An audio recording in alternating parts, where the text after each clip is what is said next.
Will artificial intelligence replace teachers? My position as of the 26th of June 2025 is no. Welcome to the Music Ed Now podcast, a place to discuss topics relating to music education and education more broadly. In this, the first Music Ed Now podcast, we will be taking on the fairly heavy-hitting topic of AI replacing us human educators. This podcast is a conversation starter and by no means an authority on any of the subjects discussed. I am sharing thoughts and opinions, but I am always open to compelling arguments that may change how I think about things. The first thing to talk about is job loss as a result of AI. Job loss and job replacement has been a feature of every technology revolution throughout history, but alongside the loss and replacement of jobs has been the creation of new ones. The AI revolution is the first technology revolution that is likely to replace more jobs than it creates, and will also impact so-called white-collar work more than any previous technology revolution has.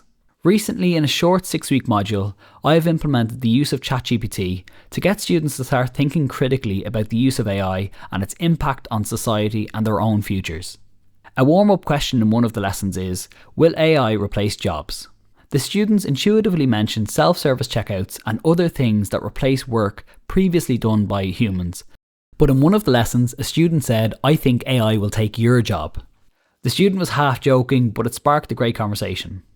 This podcast will hopefully be a sharpening of some of the reasons I gave in defence of my teaching job against the AI overlords. The first point is that a huge percentage of teaching relies on human connection and relationship building. Let me paint a picture. You have a group of 28 14-year-olds in front of you. They don't want to be there. Your job is to teach them how to read and perform rhythm using traditional music notation. These young people have not come to you seeking this information. Simply going through your lesson and giving the correct information about how to interpret rhythm symbols will not work. There needs to be an understanding of the context. You need to employ empathy. You need to understand that for some of the students in front of you, a new system of notation is going to be extra difficult due to additional educational needs they have. The way you show up in that lesson as an educator, but more importantly as a human, is what will inspire that group of young people to want to engage in the lesson and learn. The lesson lives and dies with the choices the teacher makes with their body language, facial expressions, eye contact, variation in vocal pitch, use of humour, control of energy, their own and the students', and all of the other micro cues that human-to-human interactions depend on. This is all before even touching the lesson's content. In my opinion, AI will never truly replace this type of education. The second point is that teaching is more than information, dissemination and acquisition. There is an old quote attributed to Miles Kington that states, "Knowledge is knowing that a tomato is a fruit, wisdom is knowing not to put it into a fruit salad." The sentiment of this quote is a succinct way to think about the purpose of our education systems. At its best, education is not just teaching students what to think and learn, but rather how to think and learn. It is abundantly clear that students are using AI chatbots to write their essays and do their homework. It is natural and predictable. I would have done the same thing when I was in school. As educators, we now need to work under the assumption that all students have access to these tools. The way we assess learning will need to change, but there is also a hidden opportunity here. We can put more emphasis on critical thinking in the classroom and move away from rote learning models.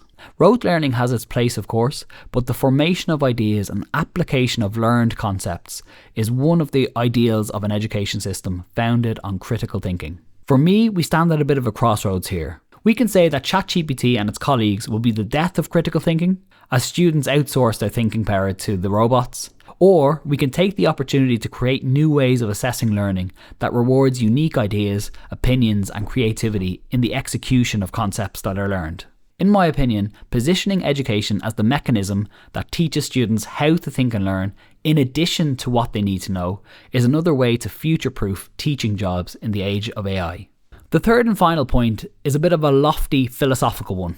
Things that are fully human will become gold. As the world continues to accelerate its use of AI to make things, a human-first or human-only approach could become valuable due in part to its scarcity. The Olympics is a perfect example of an event that is special because it is human-only.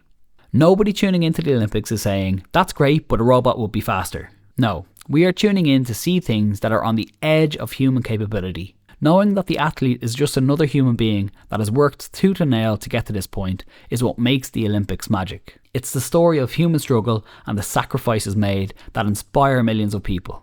We don't even like it when an athlete has taken drugs to enhance their performance, as the introduction of something non-human seems to tarnish the experience. The same could be said for human-made art. In the past few years alone, we have seen an explosion of AI-made visual art, music, video and photography. This may be overly simplistic, but at its core, art in any form is an expression of what it means to be human. If art is valuable because it is expressing something uniquely human, shouldn't this come from human artists? Leaving aside the ethical concern that current AI models are actually trained on human art to begin with, I personally value art made by humans and will seek this out every time over AI made art. I also don't think I'll be alone in this opinion. For teachers of music and art, I think we have a responsibility to make our students aware of AI art, but to focus curriculum around the idea of creating pieces of art based on human first values. So that's my tuppence worth on the idea of whether artificial intelligence will replace us teachers. Let me know if you agree or disagree in the comments. I'm sure I've missed some points along the way. In any case, thank you for listening, and if you are new here, consider hitting subscribe for more of the same. Music Ed Now is a place dedicated to sharing ideas, resources and tips for music teachers and teachers more broadly. This has been your host David Kennedy, and I will see you in the next video.